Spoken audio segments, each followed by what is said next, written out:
Much has been said about Panditji and much more will be said. I don't think we can, in the short time we have, exhaust all our memories of Pandit Ravi Shankar. I consider him one of the great Indians of the 20th century.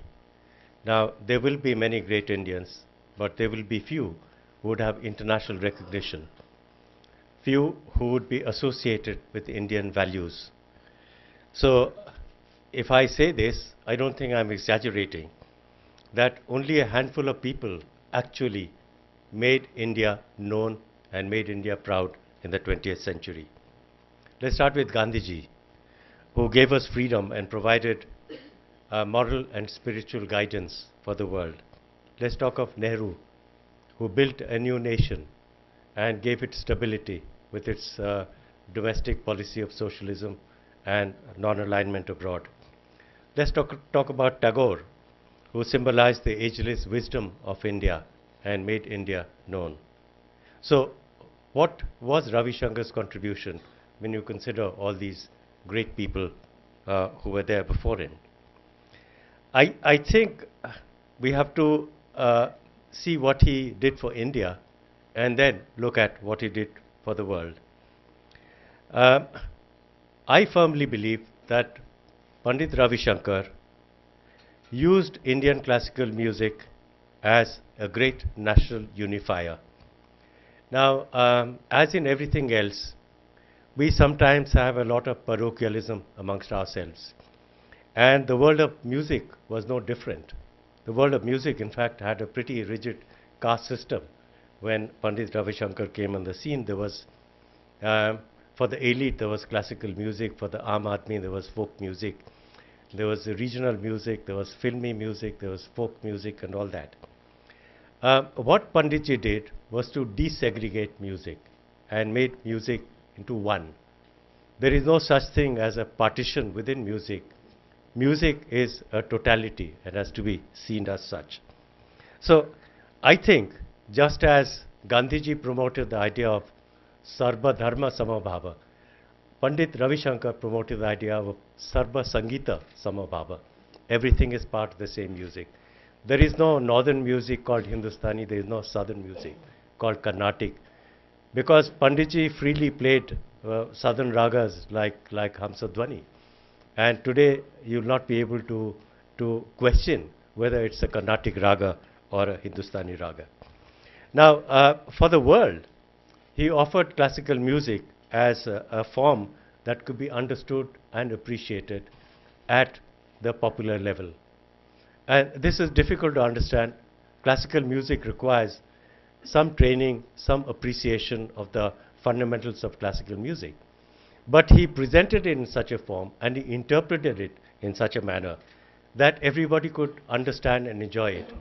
And typically in a Ravi Shankar concert, as we have seen abroad, he would talk to the audience, he will crack a few jokes, he will tell how when he started tuning his sitar, people used to clap thinking that was classical music.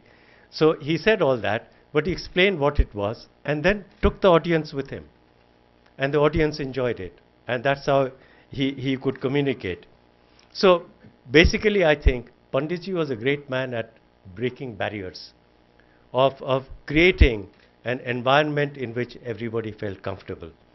As a diplomat, I really envied him because I thought he was a natural diplomat.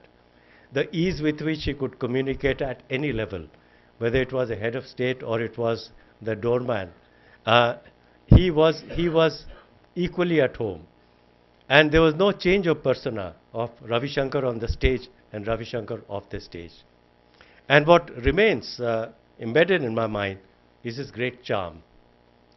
I mean, I've often envied the charm that brought him hundreds of female admirers. But one must admire that natural charm which made him the center of attention no matter where he sat, where he went. And that, I think, is a quality that is very rare. And this is what Panditji had in mind. Meera said something about his humility, how he had no ego. And I'm going to give you, and I'll end with that because we have a time limit. I'm going to end with one anecdote. And that was the only time I dealt with Pandit Ravi Shankar as a professional, although I had an association with him for close to 50 years. This was when I was, like Meera, DG of the ICCR, and we were conducting what I consider to be the greatest festival we have ever done abroad, that is the Indian festival in the Soviet Union. And we were looking for a grand finale at the Kremlin.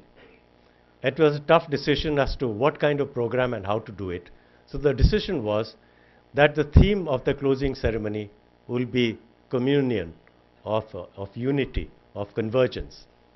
And so, hesitantly I went to Panditji, because I thought perhaps nobody could do justice to the theme better than him. And I was prepared for being asked awkward questions like, who went for the opening and why are you coming to me for the closing? Or how much of fees are you going to give? How much have you given to the others? Natural questions which arise. None of that. I said, Panditji, this is what it is. This is what we would like you to do. And please tell us what your terms are. You know we are not doing it commercially. And I don't know what fees you offered when you were there as DG.